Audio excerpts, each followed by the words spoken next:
수목원 규정에 따라 지어진 지하 주차장이 좁은 진출입로 탓에 외면받으면서 불법 주정차만 키우고 있다는 지적입니다. 한국국토정보공사가 초등학교 통학로에 새로운 차량 진출입로를 내야 할 만큼 절실한지 의문을 사고 있습니다. 휴일인 오늘 궂은 날씨에도 수목원과 가을 축제 현장 등을 찾는 발길이 이어졌습니다. 편안한 시간 보내고 계십니까? JTBC 8시 뉴스입니다. 전주 신시가 지나 혁신도시는 불법 주차 문제로 늘 골치를 앓고 있습니다. 하지만 이상하게도 인근 건물의 지하 주차장은 텅 빈 경우가 적지 않은데요. 이유가 무엇인지 나금동 기자가 취재했습니다. 전주 신시가지의 한 도로입니다. 양쪽 길가에 불법 주차된 차량들로 넘쳐납니다. 하지만 인근 건물의 지하 주차장은 어찌된 일인지 텅텅 비어 있습니다. 운전자들의 의식 탓도 있지만 주차장 구조에 문제가 있다는 게 운전자들의 항변입니다. 지하 주차장 들어갈 때랑 나올 때 입구가 좁다 보니까 이런 벽돌 같은 데에 부딪힐 때가 많고 위험이 있기 때문에 연대를 많이 바치는 것 같습니다. 실제 지하 주차장 벽면에 차량이 긁고 지나간 흔적이 많습니다. 양 연석 곳곳에 시커먼 바퀴 자국이 선명하고 아예 부서져 나간 곳도 적지 않습니다. 지은 지 2, 3년밖에 안 된 전주 혁신도시 상가 건물에 딸린 지하 주차장도 성한 데가 없습니다. 이상한 건 29년 전 만들어진 규정상 문제가 없다는 점입니다. 진출입로 너비는 직선인 경우 3.3m, 곡선인 경우 3.6m면 됩니다. 양옆에 연석을 빼면 실제 차가 다닐 수 있는 너비는 3m 남짓에 불과하기 때문입니다. 게다가 50대 미만의 주차장은 진출입로도 따로 두지 않아도 되면서 사고 위험이 큽니다. 저쪽에서 차가 내려오면 저희가 다시 후진을 했다가 이제 조금 부딪히는 부분이 있고 다시 올라갔다가 내려올 때도 굉장한 좀 불편함이.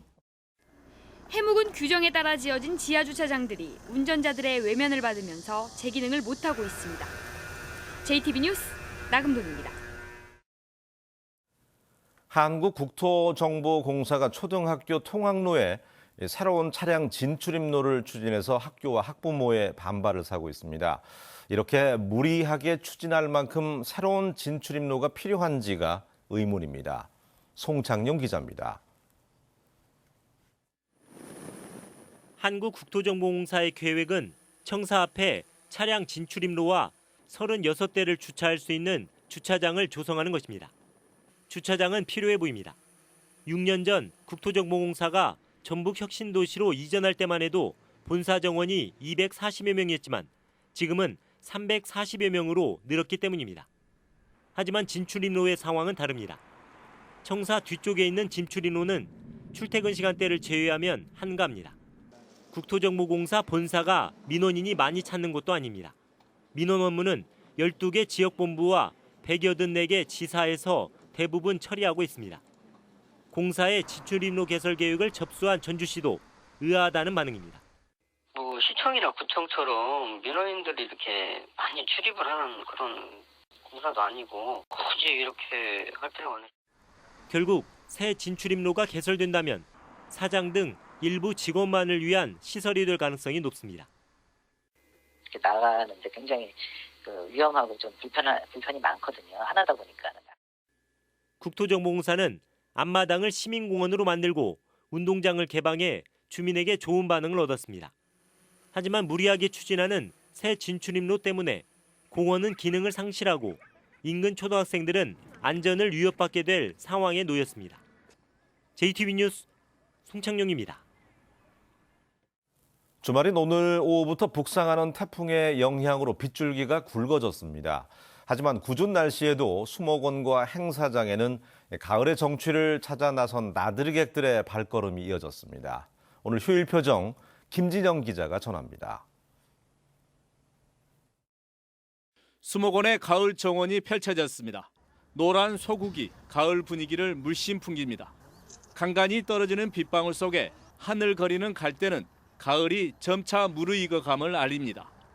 가을 식물들의 향연에 잠시 발길을 멈춘 나들이객들은 계절이 바뀌었음을 실감합니다.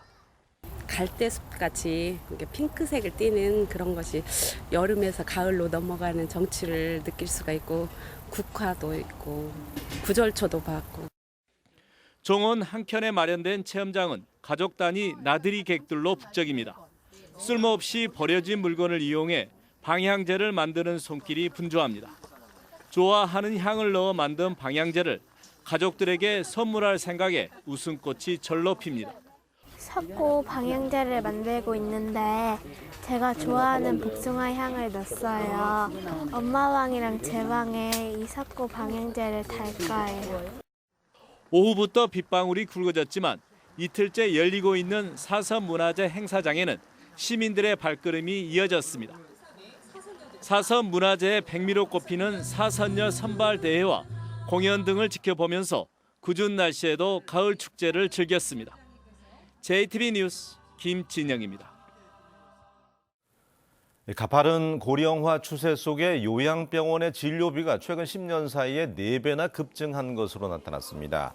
민주평화당 김광수 의원실이 최근 10년치 건강보험 종별 진료비 변화를 분석한 결과 상급 종합병원과 종합병원, 병의원 진료비는 2배가량이 늘었지만 요양병원의 진료비는 1조 3천억 원에서 5조 5천억 원으로 4.2배나 증가했습니다. 김광수 의원은 오는 2050년이면 65세 이상 고령 인구가 40%에 육박할 것으로 예상되는 만큼 초고령화에 따른 건강보험 재정의 안정성 대책을 서둘러 마련해야 한다고 말했습니다. 집단암이 발병한 익산 장점마을에서 또다시 암 환자가 발생했습니다. 장점마을 주민대책위는 70살 A씨가 최근 대학병원에서 정밀 검사를 받은 결과 암 확진 판정을 받았다고 밝혔습니다. 이번에 추가 암 환자가 발생하면서 80여 명이 생활하는 익산 장점마을에는 암 환자가 34명으로 늘었습니다. 새만금 남북도로 1단계 건설 사업에 국가 예산 200억 원이 추가로 투입됩니다.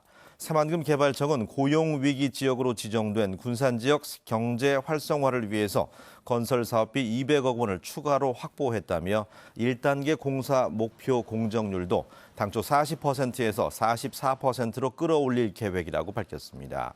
지난 2017년에 공사가 시작된 새만금 남북도로는 오는 2022년 완공될 예정입니다.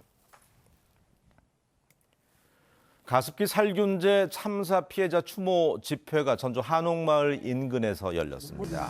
가습기 환경 노출자 연합은 가습기 살균제 피해 문제가 지난 2011년 정부에 의해서 공식화된 지 8년이 지났지만 여전히 해결되지 않고 있어서 1,400명이 넘는 피해자와 가족들이 고통을 겪고 있다며 피해 복구와 진상 규명을 위해서 정부가 적극 나설 것을 촉구했습니다.